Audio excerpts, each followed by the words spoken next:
Hello guys, welcome back to Diamond learning.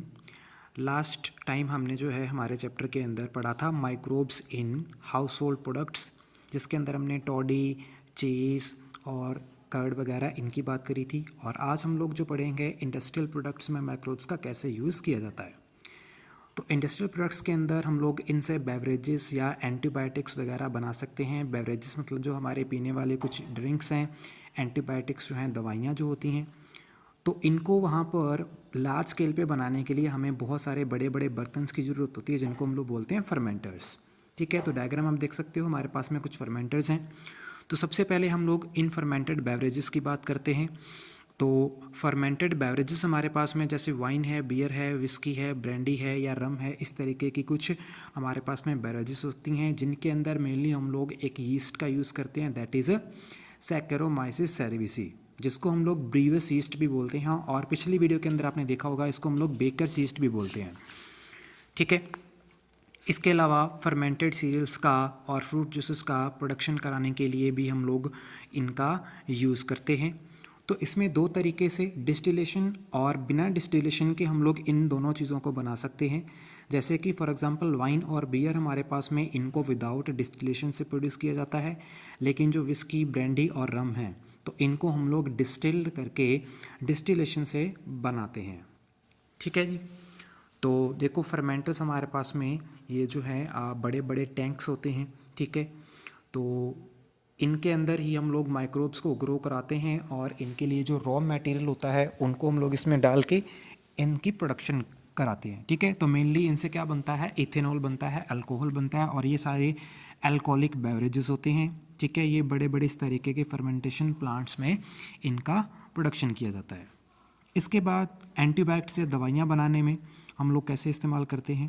तो anti और bio, anti का मतलब होता है अगेंस्ट और बायो का मतलब होता है लाइफ, मतलब कि जो किसी जो है लिविंग चीज़ के अगेंस्ट या डिजीज़ कॉजिंग ऑर्गेनिज्म है उनके अगेंस्ट हम जो बनाते हैं वो सारे एंटीबायोटिक्स होते हैं। और ये कुछ केमिकल सब्सटेंसेस होते हैं जो किसी दूसरे जो है लिविंग या ग्रोथ कर रहे माइक्रो ऑर्गेनिज्म को क्या करते हैं, किल करने का काम करते हैं। सबसे पहली अगर हम देखते हैं एंटीबायोटिक, वो बनाई गई थी पेनिसिलिन, जो अलेक्जेंडर फ्लेमिंग द्वारा प्रोड्यूस करी गई थी। और वो उस टाइम पे क्या कर रहा था, स्टाइलोकोकस बैक्टीरिया के ऊपर अपना एक्सपेरिमेंट कर रहा था।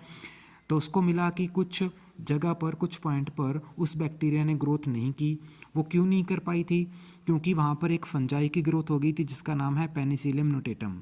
तो उसने एक केमिकल रिलीज़ किया जिसको हम लोग आजकल पेनिसिलिन बोलते हैं, और उसी से फिर पेनिसिलियम जो है दवाई का नाम रख दिया गया था। आजकल हम लोग बहुत सारी जैसे प्लेग, वो पिंक कफ, ठीक है, डिप्थीरिया है और लेप्रोसी है, इनके लिए एंटीबायोटिक्स दवाइयों का जो है उपयोग कर रहे हैं, बना चुके हैं। इसके अलावा केमिकल एंजाइम या कुछ अदर काम जो हैं कामों में कैसे बैक्टीरिया यूज़ किए जाते हैं, जैसे कुछ ऑर्गेनिक एसिड्स, अल्कोहल या एंजाइम वगैरह बनाने के लिए हम लोग इसका यूज़ करते हैं। फॉर एग्जांपल एस्परजिलस नाइजर, एक फंगस जो है, उससे सिट्रिक एसिड बनता है। एसिटोबैक्टर एसिटाई, इससे हम लोग एसिटिक एसिड प्रोड्यूस करते हैं। क्लोस्ट्रीडियम ब्यूटाइलिकम से हम लोग ब्यूटारिक एसिड बनाते हैं। और लैक्टोबैसिलस जो लैक्टिक एसिड की प्रोडक्शन में काम आता है, जो हम लोग दूध से जब दही बनाते हैं तो उस टाइम बनता है।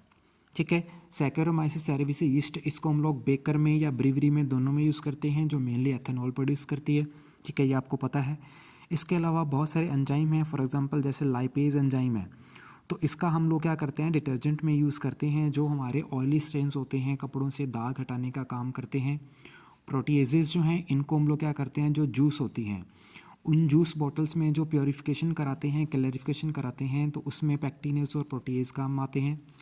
और इसी तरीके से स्ट्रेप्टोकाइनेस बनाया जाता है स्ट्रेप्टोकोकस बैक्टीरिया से, जो क्या किया जाता है, एज ए क्लॉट बस्टर उसको रिमूव कराने का काम करते हैं। नेक्स्ट हमारे पास में साइक्लोस्पोरिन ए है, जो काफ़ी इंपॉर्टेंट है। ये ट्राइकोडर्मा पॉलीस्पोरम से बनाया जाता है, जो एज ए इम्यूनोसप्रेसिव एजेंट काम करता है ऑर्गन ट्रांसप्लांट के टाइम पे। जैसे कि अगर हमारी बॉडी में कोई ऑर्गन डाला गया है और वो वहाँ पर इन्फेक्शन कॉज ना करे, अपने उस ऑर्गन को वो अगर एक्सेप्ट नहीं कर पाता है, तो उसके लिए एक्सेप्ट कर पाए, वहाँ पर इसका यूज़ करते हैं। ठीक है, मोनास्कस परप्यूरिस जो है उसको हम लोग इस तरीके से इस्तेमाल कर लेते हैं।